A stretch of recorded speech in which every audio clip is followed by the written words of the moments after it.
अस्सलाम वालेकुम। हैदरवाइज चैनल में आप सबको खुश आमदीद। जादुई दुनिया का एक सच्चा वाक़या जिसने पूरे गांव वालों पर सख्ता थारी कर दिया।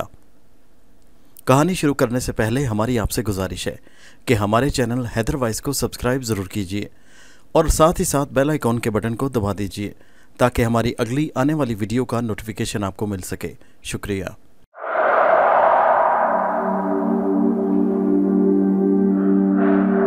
मुझे नहीं पता था कि वो मेरा वहम था या ख्वाब था या फिर कोई अछूता सा ख्याल। बहरहाल महविश की लाश इस बात का सबूत दे रही थी कि वो मेरे सारे ख्वाबों पर बेबहा पानी, बल्कि पानी भी नहीं, सुनामी सा तूफान छोड़ गई थी। मैं अपनी नम आंखों से उसे देख रहा था और सोच भी रहा था कि मेरे कंधों पर अब कौन सर रखकर ढेर सारी बातें करेगा और यूं सो जाएगा जैसे दुनिया जहान से बेखबर हो, जैसे उसके जहन में ये ख्याल हो कि नासिर हर बला को टाल देगा। लेकिन मौत जैसी बला को मैं क्या, मेरे जैसे हज़ारों नौजवान भी मिलकर नहीं टाल सकते। ये मौत ही तो है जो खूबसूरत तराशीदा जिस्म को मट्टी करके छोड़ देती है। मौत अपना शिकार इस आसानी से उचक लेती है कि गोया दूध में से मक्खी। मेरे ख्यालात का तांता अब मज़ीद बढ़ने लगा था। इससे पहले कि मेरी आंखों की नमी आंसुओं में बदल जाती, एक भारी से हाथ ने मजबूती से मेरे कंधे को काबू कर लिया। एक खुरदरी सी मगर दुख की लहरों में लिटवी हुई आवाज़ मेरे कानों से टकराई। भैया, आप ज़रा दाएं तरफ को होकर चारपाई को थामें और फिर कंधा देने में हमारी मदद कीजिए। मैं ख्यालात की दुनिया से वापस जनाजा गाह में आ गया। मुझे खबर ही नहीं पड़ी कि कब नमाज जनाजा हो गई और दुआ भी हो गई, और अब ये सब मिलकर महविश के खूबसूरत बेजान जिस्म को कब्र के सुपुर्द करने के लिए मुझे पहले कदम की दावत दे रहे थे। मेरा दिल से एक पुरसोज आह निकली। न जाने क्यों सब की नज़रें मुझ पर ही पड़ी। इससे पहले कि अजब सी चैमगोइयाँ ज़बान के रस्ते मुख्तलिफ कानों तक का सफ़र करती, मैंने झुककर चारपाई को थाम लिया। मेरी देखा देखी बाकी 3 अफराद ने भी ऐसा ही किया और एक ही लम्हा में जनाजा गाह कलमा शहादत की आवाज़ से गूंज उठी और हम चारों ने चारपाई को चारों तरफ से उठाने के लिए जोर लगाया। मगर ये क्या, चारपाई थी कि उठने का नाम ही नहीं ले रही थी। उन तीनों का पता नहीं, लेकिन महविश का 24 साला मुर्दा वजूद मुझे उस वक़्त 24 टन वजनी लग रहा था। हमने मिलकर एक और कोशिश की, मगर नतीजा वही, मैयत ना उठनी थी और ना उठी। मैंने एक नज़र उन तीनों की तरफ की और फिर अपनी सेहत की तरफ देखा। हम चारों तकरीबन अच्छी सेहत और तंदुरुस्त जिस्म के मालिक थे, फिर यह मैयत क्यों नहीं उठाई जा रही? इस सवाल का जवाब सिर्फ मेरे अलावा किसी को मालूम नहीं था। हम चारों एक दूसरे के मुंह देख रहे थे। परेशानी थी कि चेहरे से अयां थी। मायूसी हमारे चेहरों पर डेरा डाले खड़ी थी। इसी कश्मकश में एक बुजुर्ग की आवाज़ मजमा में सुनाई दी, अरे नौजवानों, कलमा शहादत के साथ अस्तगफार भी पढ़ो, शायद कि अल्लाह ताला को रहम आ जाए। मशवरा अच्छा था और काबिल अमल भी था, इसलिए हम चारों ने आंखों ही आंखों में इशारों से इस बात को तस्लीम किया और कलमा शहादत की ढेरों आवाज़ों के साथ अस्तगफार भी पढ़ा। लेकिन वही हुआ जो खिलाफ मामूल 3 मरतबा हमारे साथ पहले हो चुका था। मैयत को ना उठना था और ना उठी। अचानक मुझे महविश की वो बात याद आई जो उसने मुझे 2 महीने पहले कही थी कि नासिर, तुम सब मिलकर लाख कोशिश कर लो, मगर मैं तुमसे उठने वाली नहीं। हाँ, एक तरीका है, और वो ये तरीका मुझे बताने वाली थी कि मैंने उसे डांट दिया। महविश, तुम भी ना यूं ही फजूल की बातें करने में वक्त गुजार देती हो। देखो, हमें थोड़ा सा तो वक्त मिलता है, और वो भी तुम। अच्छा बाबा, माफ़ करो, उसने अपने ही तर्ज में कहा, और इसका ये अंदाज़ मुझे बहुत पसंद आया। ख्यालात की देवी एक बार फिर मुझ पर हावी हो रही थी, और इससे पहले कि मज़ीद आगे बढ़ता, एक बार फिर मेरे कंधे पर आनी सी गिरफ्त पड़ी। नौजवान, तुम ज़रा पीछे हटो, मैं पढ़ाई करता हूँ, शायद कि जनाजा उठ जाए, एक मौलवी ने कहा, और मजबूरन मुझे पीछे हटना पड़ा। ज़रा गौर के बाद मालूम हुआ कि ये वही मौलवी साहब थे जिन्होंने चंद मिनट पहले निहायत खुशू और खुजू के साथ महविश के हक़ में दुआएं की थी। एक अनजाना सा डर फिर मुझ पर तारी हो गया। जनाजा पढ़ने वालों में से कोई भी शख्स ऐसा नहीं था जो ये जानता हो कि हम दोनों छुप छुप के बरसों पुराने बरगद के दरख्तों तले ढेरों वक्त गुजारते थे। कभी चांद के छुपने की रात को, कभी चांद के निकलने की रात को, कभी अधूरे चांद के वक्त और कभी बादलों में गहरे चांद के वक्त। इस बात का सबूत सिर्फ बरगद के दरख्त के पास था, और वह था हमारे दफनाए गए लातादाद पुतले। ऐसे पुतले जिनके अंदर हमारी प्यार भरी दास्तान के खतूत दफन थे। ऐसे पुतले जिनमें जान न थी लेकिन एक नौज़ायदा बच्चे की मानंद थे। ऐसे पुतले जिनमें सुइयां चुभोई गई थी। ये काले इल्म का काम हमने किया था। वो मेरी महबूबा थी और मैं उसका आशिक। उसकी हर टूटती मंगनी के पीछे एक पुतले का किरदार नुमाया होता। एक ही धुन हम दोनों पर सवार थी, यानी बगैर शादी के जीना। मौलवी साहब ने हस्बे आदत अपनी आंखें मूंद लीं और सर खम करके मुंह ही मुंह में पाक आयात का विर्द करने लगे। मैंने एक नज़र सब लोगों के चेहरों को देखा, खोखले, एक अजीब कश्मकश में मुब्तला कि आगे क्या होगा, मैयत उठेगी या नहीं। किसी की समझ में नहीं आ रहा था कि अब क्या करना है। मौलवी साहब ने थोड़ी देर बाद मैयत उठाने का हुक्म दिया। हम चारों ने एक बार फिर नए जोश और वलवले के साथ मैयत उठाने चारपाई पर गिरफ्त मजबूत की। एक नई तरह से झटका देकर उठाया, मगर नतीजा बेसुध। टनों सा वजन बदस्तूर कायम था। मौलवी साहब ने मायूस कुन एहतजाज किया। आखिर बात क्या है, मैयत क्यों नहीं उठ रही, क्या राज है, कोई बताएगा? आवाज मजमा में गूंजकर वापस मौलवी साहब के कानों में आ पड़ी। कोई भी इस बात का जवाब नहीं दे रहा था, और दे भी कैसे सकता था। गांव के जाहिल गंवार लोग, जिन्हें सिर्फ खेती बाड़ी के अलावा इस्लाम और उसके मसाइल के मुतल्लिक कुछ जांच ना थी। हाँ, उन्हें सिर्फ इतना मालूम था कि गंदम की फसल कब बुआई करनी है, कब काटनी है, कौन सी सब्जी किस मौसम में बोई जाती है। वो तो बूढ़ों की रीत पर चलने वाले लोग थे। उनको तो सिर्फ एक ही मिसाल आती थी, जो बोओगे वही काट लोगे। मौलवी साहब ने जवाब ना पाकर एक बार फिर पढ़ाई शुरू कर दी। अब के बार मुझे उसका अंदाज मसनूई सा लगा, लेकिन यखलख्त उन्होंने नजरें उठाकर मुझे देखा।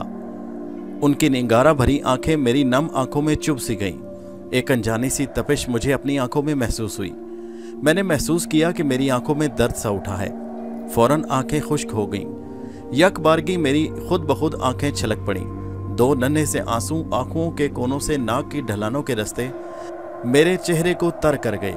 मौलवी साहब की आंखों में आंखें डालना अब मेरे बस में नहीं था, क्योंकि शोला बनी आंखें तपिश का अजीब मंजर और वहम में उलझा हुआ पुरस्रारियत जाहिर कर रही थी। मुझे यूं महसूस हुआ कि गोया वो मेरी दास्तान जान चुके हों और अपने शदीद कहर और गजब से सदेबाब जाना चाहते हों। मियाँ, तुम मैयत के पास से दूर हट जाओ। उनकी आवाज़ किसी गहरे कुएं से आती हुई महसूस हुई। मैं एकदम से पीछे हट गया। मैं खुद ऐसा करना नहीं चाहता था, मगर यूं लगा जैसे किसी अनजानी ताकत ने मेरे दोनों पांव पकड़कर मुझे मैयत से 7 कदम दूर कर दिया हो। और तुम तीनों भी पीछे हट जाओ, मौलवी साहब ने दूसरे लोगों से कहा। वो तीनों भी पुरस्रार मैयत के करीब से खामोशी से पीछे हट गए। अब 4 मजीद उधेड़ उम्र के लोग आगे आए। मौलवी साहब की आवाज़ मजमा में से 4 अफराद आगे बढ़े। उनकी उम्रें 35 से 38 साल के लगभग थी, लेकिन जिस्मानी तयन से वो चारों मजबूत थे। उन्होंने सर हिला दिया, गोया वो हुक्म पर ईमान ला चुके हों। चंद लम्हे बाद मौलवी साहब ने आंखें खोली। उन चारों ने एकदम हरकत की। उनके चेहरों से जाहिर हो रहा था कि वो बेबहा ताकत का मुजाहरा कर रहे हैं, मगर मैयत उनसे भी ना उठ सकी। हवा का एक तेज झोंका आया। मैयत के कफन का थोड़ा सा हिस्सा उड़कर अलग हो गया। जिस्म के ऊपरी और निचले हिस्से तक एक लकीर सी बन गई। इस लकीर से पाँव के टखने और महविश का चेहरा नजर आने लगा। मैयत की ऊपर की चादर मौलवी साहब के मुंह पर चिपक सी गई थी। जब तक वो चादर हटाते, मैयत के इर्द गिर्द लोगों ने जले हुए पाँव का मंजर देखा। माहौल अस्तगफार के विर्द से गूंज उठा। महविश के पाँव मुकम्मल तौर पर स्याह लग रहे थे और उनमें से धुआं उठ रहा था, लेकिन चेहरा खिलाफे पाँव था। सदा से चलती आई मुस्कान अब भी उसके लबों पर थी, गोया पुरसुकून नींद में हो। मेरा वजूद यकलख्त कांप उठा। जिस्म का रवां रवां खड़ा हो गया और फिर मुझे यूं महसूस हुआ जैसे महविश की लाश ने आंखें खोली हों, मुझे टिकटिकी बांधकर देख रही हो और कह रही हो, नासिर तुम घबराओ मत, मैं तुम्हें छोड़कर जाने वाली नहीं हूँ। खौफ के मारे मेरे हलक से चीख निकल पड़ी। महविश की आंखें बंद हो गईं। हवा के एक और झोंके ने सारा निज़ाम अजीब कर दिया। वही था जो पहले था। हाँ, सिर्फ चादर मौलवी साहब के हाथ में थी। अब मैं वहाँ का मंजर मजीद नहीं देख सकता था। मैं उल्टे पाँव हो लिया। मेरी चीख और जले पाँव से मजमा में भी खौफ की परछाइयाँ रेंगने लगी।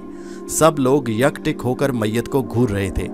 मेरा होश तब ठिकाने आने लगा जब जनाजागाह के दाखिली गेट की आहनी सलाखें मेरी पीठ पर लगीं। एक और चीख मेरे हलक से बरामद हुई, लेकिन अब तक मैं काफ़ी अपने आप पर काबू पा चुका था। ये चीखें बेकाबू थी जो रुके न रुकती थी। मेरे कदम दरवाजे से बाहर थे।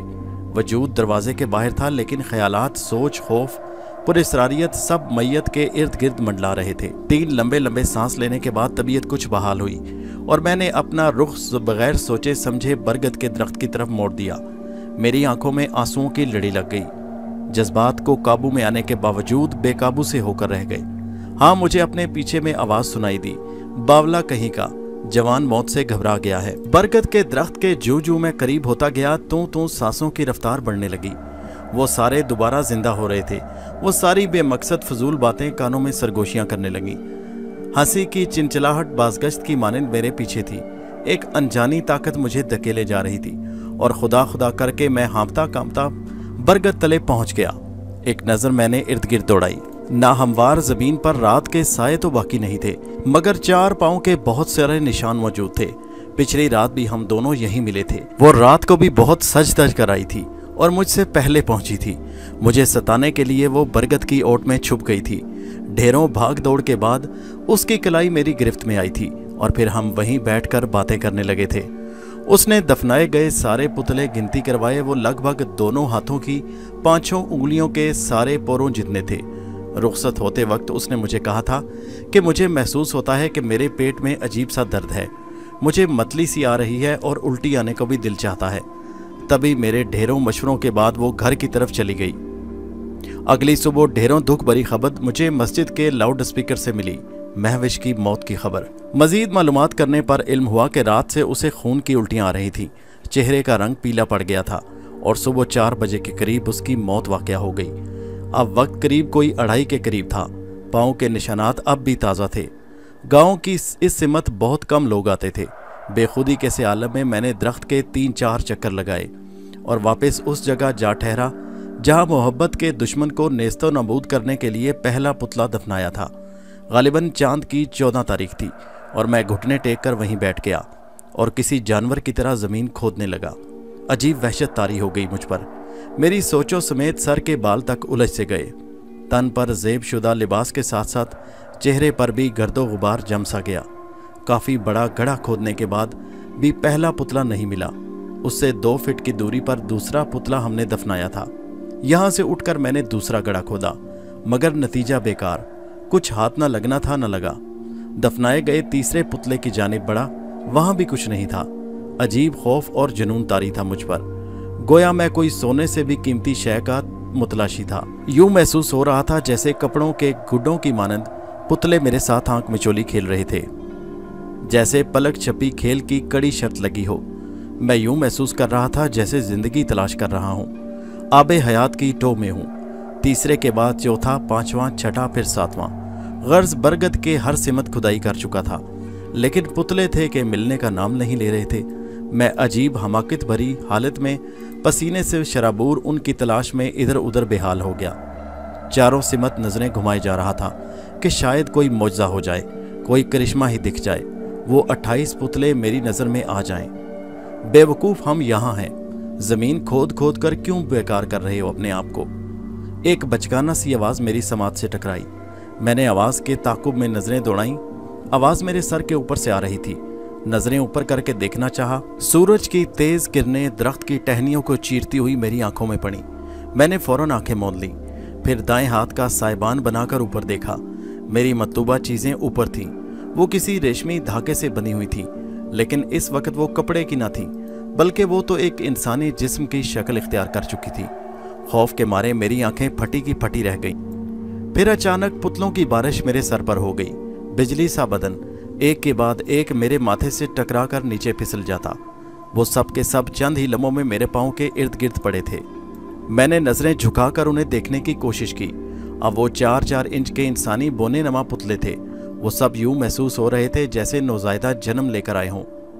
खौफ के मारे मेरी गिगी बंद गई, चीखती के हलक में फंस कर रह गई। मेरी वीरान बंजर आंखें उनके इर्द गिर्द मंडला रही थी। वो सब मुझे घूर रहे थे खा जाने वाली नज़रों से।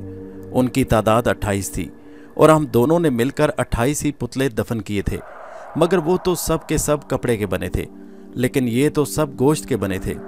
उन सब के चेहरों पर जैसे एक सवाल था कि हमारा क्या कसूर था, हमें क्यों दफन किया तुमने। फिर देखते ही देखते वो सब 2 हिस्सों में बट गए।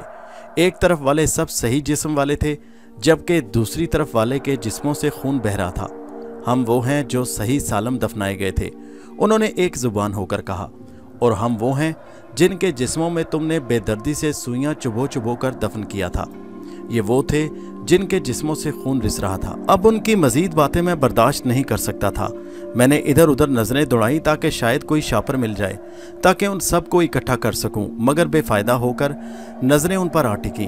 तेज हवा ने यहाँ धूल के सिवा कुछ नहीं छोड़ा था। अचानक मेरे जहन में एक ख्याल आया, तो मैंने अपनी कमीज उतारी, उसे 2 हिस्सों में फाड़ा, जमीन पर बिछाया और उन सबको पकड़कर गठड़ी में बांध दिया। नामानूस से शोरगुल, बेतुकी चीखें, अफरा तफरी और बैन करना, ये सब गठड़ी के अंदर का माहौल था। मैं वहां से उठा। अब मेरा रुख जनाजा गाह की तरफ था, जहां तकरीबन सब लोग मायूस बैठे होंगे और इस इंतजार में होंगे कि कब मैयत उठे और कब्र में जा पड़े। वो सब मिट्टी डालेंगे और सुकून का सांस लेंगे, लेकिन उन बेखबरों को ये मालूम नहीं था कि उन सब का सुकून मेरी पीठ पर लदी वजनी गठड़ी में था।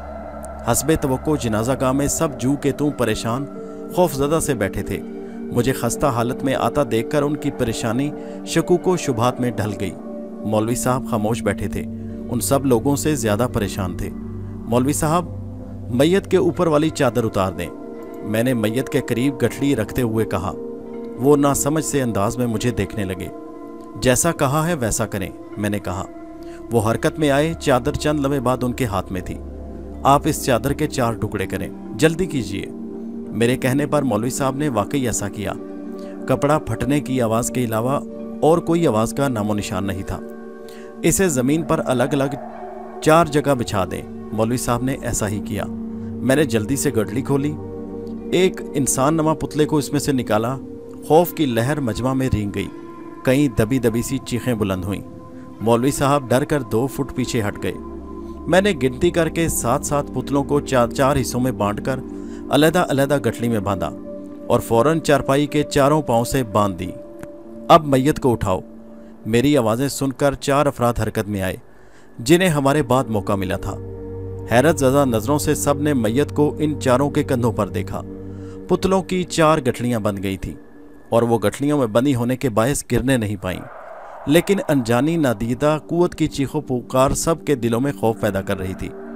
अब आप सब जाकर महविश को दफन कर सकते हैं, इन पुतलों को भी साथ ही दफन करना है। मेरी बात सुनने के बाद सब ने अपना अपना रुख कब्रिस्तान की जानिब किया और मैयत को लेकर आगे बढ़े। मैं खस्ता हाल ज़रूर हो गया हूँ, मगर दिल अनजानी खुशी से सरशार था। काश हमने अपनी ऐसी ख्वाहिशात के लिए काले इल्म का सहारा न लिया होता। मैं और महविश काले इल्म के चक्कर में न पड़ते। सच है, जो अपनी ख्वाहिशात को पूरा करने के लिए काले इल्म का सहारा लेता है, अल्लाह ताला उस पर अजाब नाजिल फरमाता है। मैं महविश का जनाजा जाते हुए देख रहा था और मेरे लबों पर दर्द से भरी मुस्कुराहट थी। हमारे चैनल हैदर वॉइस को सब्सक्राइब कीजिए। शुक्रिया।